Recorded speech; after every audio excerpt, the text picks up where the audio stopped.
What if the sun just failed? No warning, no explanation. One year, it rises bright and warm, then suddenly, it's dim, colorless, and powerless. Crops rot in the fields. Summer feels like winter. Fear spreads faster than any disease. And nobody knows if the light will ever come back. When people today say worst year ever, they usually mean a bad movie release or a broken phone. But scientists and historians argue that there actually was a single year in human history so catastrophic, so globally devastating, that nothing before or after compares. That year was 536. Not because of war, not because of plague at least not at first, but because the sun itself seemed to turn against humanity. In 536, daylight looked like a permanent eclipse. Temperatures dropped worldwide, harvests failed, famine followed, and the consequences would echo for decades. Today, we're going to explain why the year 536 may have been the single worst year to be alive. But before we dive in, be sure to subscribe to the Dark Chapters of History channel, and leave a comment letting us know what moment in history you want us to uncover next. Now let's settle this once and for all. Year 536, the worst year ever. While traveling through Sicily in the year 536, Byzantine historian Procopius, who served as a military advisor to the legendary General Belisarius, noticed something deeply unsettling about the sky above him. The sun was there, but it wasn't working. He wrote that it gave forth light without brightness, shining like the moon for an entire year. The rays were weak, unnatural, almost as if the sun were stuck in a permanent eclipse. In modern terms, it was dark outside all the time, and Procopius wasn't alone. Decades later, the Byzantine scribe Michael the Syrian described the same phenomenon. According to him, the sun remained dark for 18 months, shining weakly for only a few hours each day. People feared it would never recover. Crops failed to ripen. Grapes turned sour. Wine tasted ruined. A shadow had fallen literally over the entire planet. Centuries later, researchers found the culprit, a massive volcanic eruption that filled the atmosphere with ash, blocking sunlight across the globe. It triggered a sharp drop in temperatures and widespread agricultural collapse. No sun, no food, no hope. And that's only the first strike against the year 536. Basic biology teaches us that plants need the sun to aid in their growth and survival. So, not having direct sunlight for the duration of at least a year did a real number on the crop output around the world and sparked a widespread famine around the globe. And it's not just that the plants wanted to catch their rays, it was just too darn chilly for crops to grow. With the sun cloaked in an endless cloud, the temperature of the earth dropped between 1.6 and 2.5 degrees Celsius, or 34.88 to 36.5 degrees Fahrenheit for all the Americans. Thinking that doesn't sound so bad, but it also cooled temperatures for decades to come.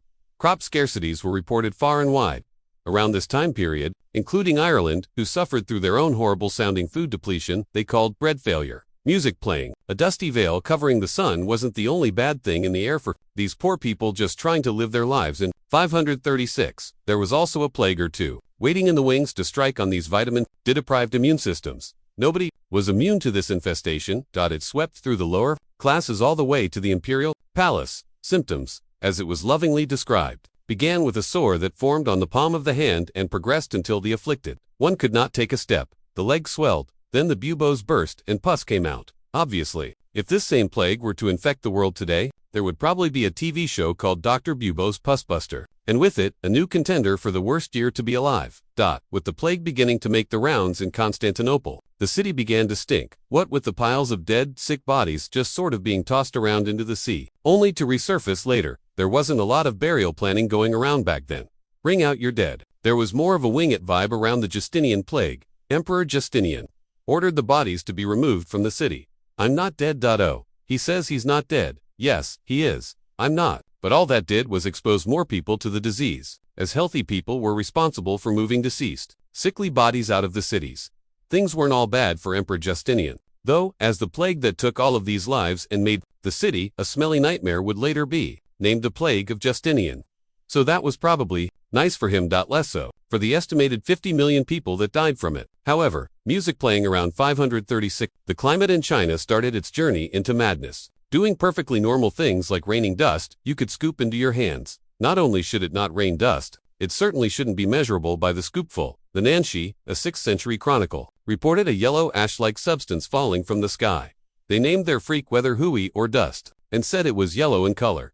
Whether this was volcanic ash or just some random unexplained climate reaction is not known.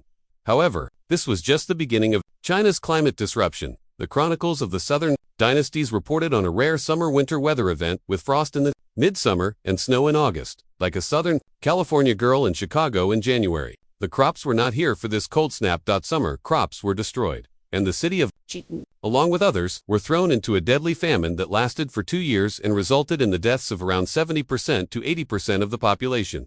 Music playing. Researchers discovered evidence deep in the ice sheets of Iceland and Greenland that indicated a major volcanic event occurred. Around 536 volcanic eruptions in Iceland in 540 and 547 thrust people into the literal dark ages, with ash lining the skies and blocking out the shiny, hot sun thing in the sky that the people of the 6th century were starting to get used to having around.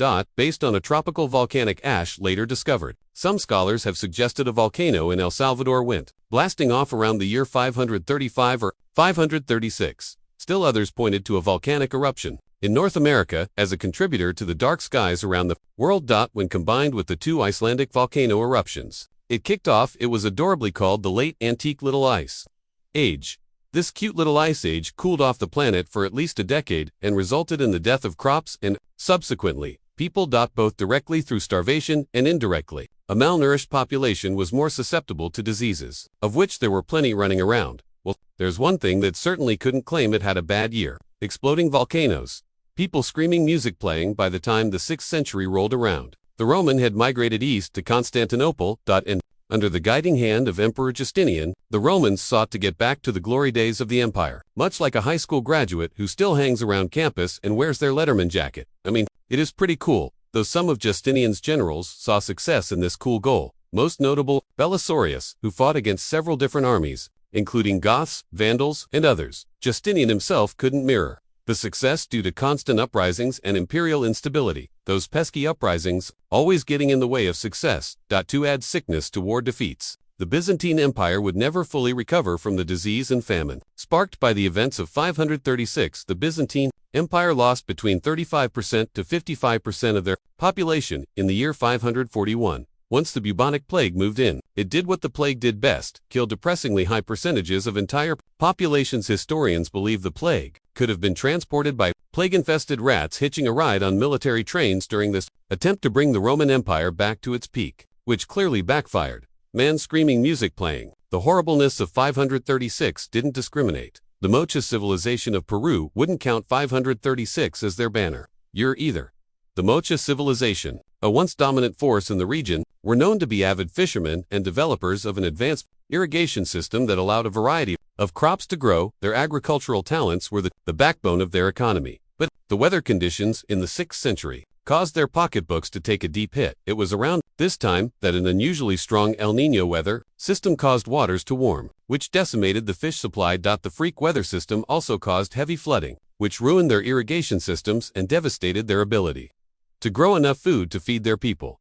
Music playing. People, probably tired of listening to Twitter users claim X and X was the worst year ever. A group of scholars set out to set the record straight once and for all. Harvard historian Michael McCormick and a group of scholars decided to science their way out of the age-old question: what was the worst year to be alive? Initially, however, this was not the ultimate goal of McCormick and his group of 12 interdisciplinary scholars. The group came together to study metal usage, coinage, and changes to the 7th century monetary systems.